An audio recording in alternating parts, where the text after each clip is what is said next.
Перизат өзінің 5-ші сәбиіне аяғы ауыр екенін біліп қатты қуанды.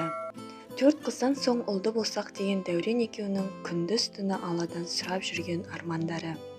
Жүктіліктің 4-ші айына жетіп, құрсағындағы сәбидің жынысын білуге асық. Енесі дүниеден озған. Қарт қайны атасы ғана бар.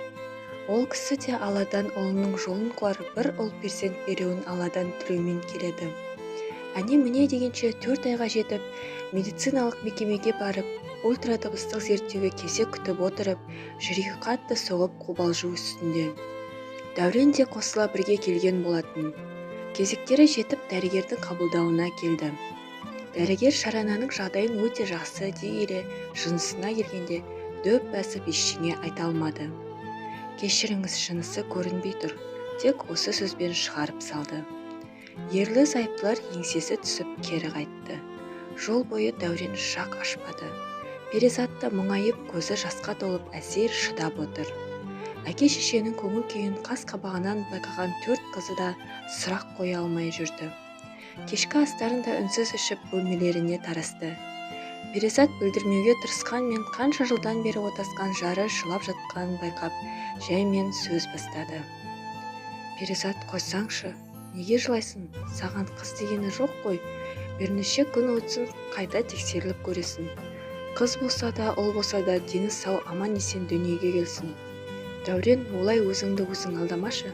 Сенің ұл сүйгің келетінін мені білмейді дейсің бе? Ұлын жетектеп жүрген жора жолдас, туыстарыңды көргенде оларға қызыға қарап тұрғаныңды үнемі байқаймын. Мен жаман әйелмін. Мен саған ұл тауып бере алмаймын. Кешірші мені. Жаным-ау, мен саған ұл туып бермедің деп ренжіген кезің болды ма? Олай ойлама. Жаным, мен саған разымын. Қаласаң орнымды босатып беруге дайынмын. Өзіңе ұл сыйлайтын жанға қосылсаң болады. Не деп тұрсың? Мен перзенттерімнің Құдай қосқан қосағым тек мына өзіңнен болғанын қалаймын. Егер ондай ойымда болса, сенен рұқсат сұрап отырмас едім. Енді мұндай әңгіме айтсаң, мені қатты ренжітесің. Кешір мені, кешірші. Перизат азаматын құшақтап біраз уақыт жылап жатты. Араға 2 апта салып, жүкті ана құрсағындағы сәбидің жынысын анықтау үшін тағы да зерттеуден өтті. Бұл жолда алдындағыдай емес, дәрігер дөп басып Шарананың қыз бала екенін айтты. Емханадан шығып аялдамада ұзақ уақыт жылап отырды. Аллам, саған не жаздым? Қай күнәм үшін жазалап жатырсың? 4 қыз бердің, налымадым. 5-шім ұл болсын деп жалынып жалбарынып жүргенім жоқ па? Күйеуімнің жүзіне қалай қараймын? Дәуреннің ұлыммен бірге футбол, боксқа барам, батыр етіп тәрбиелеймін деген армандарының күлге айналғаны ма? Деп ұзақ уақыт Аллаға өкпе назын айтты. Өз-өзіне келіп, көз жасын сүртіп үйіне қайтты. Өзінің құрбысы Назым дәрігер болып жұмыс атқаратын. Үйде ешкім жоқ, қыздар бала бақша мектепке кеткен, жолдасы жұмыста. Тыныштық кезінде құрбысынан ақыл-кеңес сұрамақ болып оған қоңырау шалды. Алло, Назым, қалайсың? Қолың бос па, сөйлесе аласың ба? Иә, жақсы, өзің қалайсың? Неге көңілсізсің? Не болушы еді? Тағы бұрынғыдай қиындық, 5-шім де қыз екен. Ой, Перизат, тағы сол әдетке бастың ба? Қызды да, ұлды да беретін бір Алла. Олай Алланың әміріне назарлық білдіріп, күнә арқалама. Жер бетіне бір тал шөп шықса да, Алланың бұйрығымен шығады. Мүмкін келесіде ұлды боларсың. Назым, мен бұл баланы дүниеге әкелгім келмейді. Оны алдырып тастасам қалай болар екен? Ақымақ болма, олай жасауды ойыңа да алма. Біріншіден, бұл ең ауыр күнә. Екіншіден, сенің жасында түсік тастау аса қауіпті. Тіпті жатырыңнан айырылып қайта құрсақ көтере алмай қалуың да мүмкін. Олай болған жағдайда ұл перзенттен үмітіңді бір жола үзетініңді білесің бе? Сабыр ет, қызың дүниеге келсін. Әлік тағы құрсақ көтеріп ұлды боласың. Түсінші, мен бұл балаға ана болып жарытпаймын. Аналық сезім, махаббат дегенді мүлде сезіне алар емеспін. Бәрін уақыттың еншісіне қалдыр. Назым құрбысының қанша сабырға шақырғанмен ақылға көнер Перизат жоқ. Телефонды сөндіріп, өз арам пиғылын жүзеге асырмақ болды. Кеш шығып секірді, ауыр заттарды көтерді. тоқтамай ішке салмақ түсіретін жаттығулары жасады. Сонда да еш жері ауырар емес. Алдыңғы қыздарында тіпті үйдің тірлігіне жарамай ішіндегі сәбиі түсіп қалардай болып жатып қалушы еді. Бұл жолы мүлдем басқаша. Қаншама күн талпынса да нәтиже жоқ. Есесіне біраз істеуге тиіс жұмыстары бітіп қалды.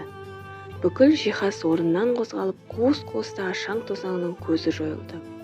Ал Перизат баласын түсірем деп жүргенде сәбиі күн сайын өсіп жетіле берді.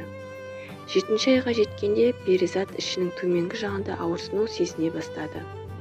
Түннің ортасы секунд сайын ауырсыну күшіне еніп шыдатпай барады. Іштей толғақ екенін сезсе де өзін-өзі алдап қояды. Ақыры жолдасын оятып, жедел жәрдем шақырып ауруханаға жетті. Дәрігерлер дереу босану бөліміне кіргізді. 1 сағатқа жетер-жетпес уақытта ай күніне жетпеген салмағы 1 келіден асатын нәзік қыз баланы дүниеге алып келді. Дереу арнайы аппаратқа салып, тыныс алу құрылғысын орнатты. Ал Перизат үнсіз жылап жата берді. Нәресте шетінеп кетсе өзін күнәһар сезінем бе деп қатты қорықты. Бұл хабарды естіген өз анасы қызының жай күйіне алаңдап, алып ұшып жетіп келді. Қызым, құлыным, амансың ба? Не болды? Сәбиің қайда? Өзі аман ба? Неге бұлай болды? Шырылдаған ана жүрегі тамыл таппай қызына осы тектес сұрақтарды оқша жаудырды. Ал қызында ешбір үн жоқ. Тек қана жанарынан көз тамшылары сырғып түсе берді. Не дей алар еді? Осының бәрін өзім әдейі жасадым. Түсік тастау үшін дей ме? Олай айтуға Перизаттың дәті жете қоймасы анық. Ана байғұс баласының шашынан сипап, терін сүртіп, үстелге өзінің дайындап алып келген ыстық сорпасын кесеге құйып әлек. Бәрін дайындап, қызын ыстық сорпа, шай ішуге итермелеп еді, тағы да сол үнсіздік.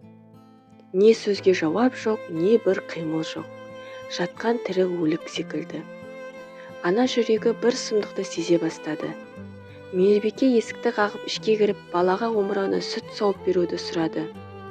Бұл жолы тағы үнсіздік. Қызым, бір жауап берші. Тұра ғой, сәбиіңе сенің сүтің қажет. Тұр кәне, тұрсаңшы, деп ана байғұс әбігерге түсіп әлек. Қызын мұндай халде көрген ана жүрегі езіліп көз жастарына ерік берді.